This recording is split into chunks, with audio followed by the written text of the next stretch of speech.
I love this picture. It just shows how April Ryan has turned herself into an embarrassing clown on the public stage. Let's start off this video with an economic advisor at the White House press briefing explaining how good the economy is. April Ryan interjects and asks why African Americans are being left behind. He then had to point out the obvious that everybody already knows. These are the greatest employment numbers in African American history. Go back to you, ma'am. Two questions. Does this administration put into account that the Obama administration they were dealing with a recession, they were coming out of a recession? Do you take that into account when you talk about the numbers, comparing apples to oranges when you're dealing with the economic portion? And then going into black unemployment, the numbers have come down, but historically the numbers have always been 1.5 to 2 times or even greater than that of white America.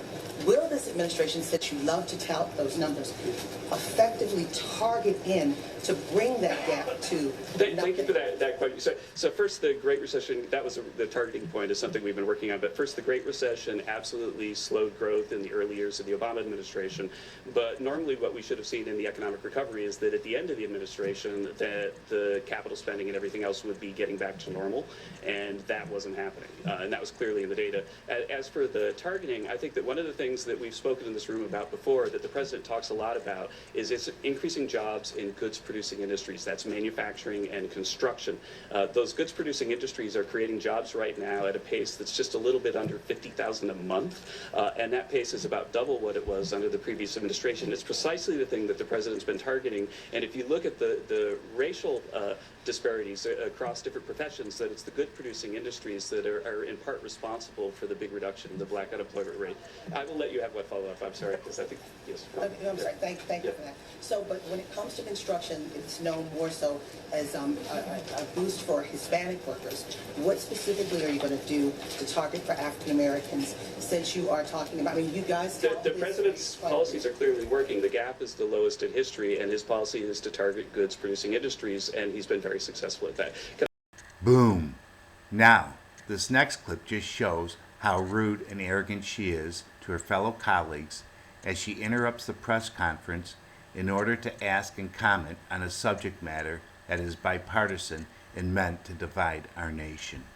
Take one last question, Stephen. About police-involved shootings. Stephen. Is the president aware that this is about police-involved shootings and not about disrespecting the flag? Is the president aware Stephen, of that, if you could go I ahead. understand you're going to Stephen, but I'm asking, is an underlying issue, and it just keeps going about disrespect of the flag and soldiers. There are black and brown soldiers that fight in the military as well, who feel that taking a knee, bringing attention to police-involved shootings is something that this White House should deal with. Is the president aware that taking the knee is about police-involved shootings? The president has made his position crystal clear, and that it's about... I let you rudely interrupt me and your colleague. I'm going to ask that you allow me to finish my answer. I would be happy to answer it if you would stop talking long enough to let me do that. The president has made his position crystal clear on this topic. He feels strongly that standing for our national anthem is something that we should do, something that matters to what makes our country special and unique and what sets us apart. He's not going to waver on that, and he's not going to apologize for it. And frankly, more than 70% of Americans agree with him on that matter. If you go back to what the original intent was, this has been made a political argument of which the president is not going to back down from, and he's been clear on it. Stephen, last question. April, I've addressed your question. I'm not going to continue to engage with you. Stephen. The NFL is now telling people they have to stand. Will the president deal with the issue of police-involved shootings? I'm going to deal with the issue of addressing your colleague's question. It's a real question. Can you take it to the president and come back to us with it? Stephen, go ahead. Always happy. After such a rude and arrogant display, you would think there isn't a person in America who would find this behavior acceptable. Well, you would be wrong. Remember, CNN and Don Lemon exist. Yeah, I'm anxious to get More of that in your the briefing thoughts. room. April following up and getting an answer. I absolutely applaud you, and I think all of the folks in the briefing room should do exactly what April did today. Challenge the podium and the White House more, because they go from one reporter to the other. When they don't like the answer, they cut them off and they move on to the next person. And April, you didn't allow it, so thank you for doing that. I'm sorry to interrupt. And finally, to top off her embarrassingly dim-witted day, April Ryan sent out a fake news tweet she had to retract once again, unfairly pointing an inaccuracy at President Trump for something that never happened. Breaking. Reporters on the South Lawn have confirmed that the real Donald Trump was heckled and booed when he came out to celebrate America. Then a reporter at the scene came out with this. This didn't happen, but okay, a heckler was booed, not Trump. And another reporter confirmed this did not happen. This is not true.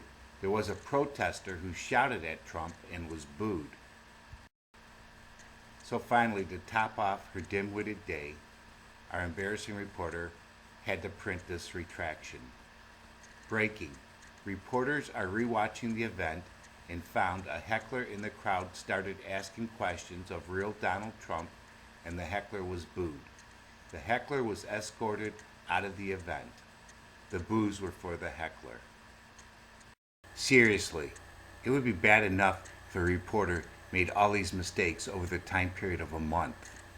However, April managed to make all these errors and acts of arrogance in a matter of a couple hours.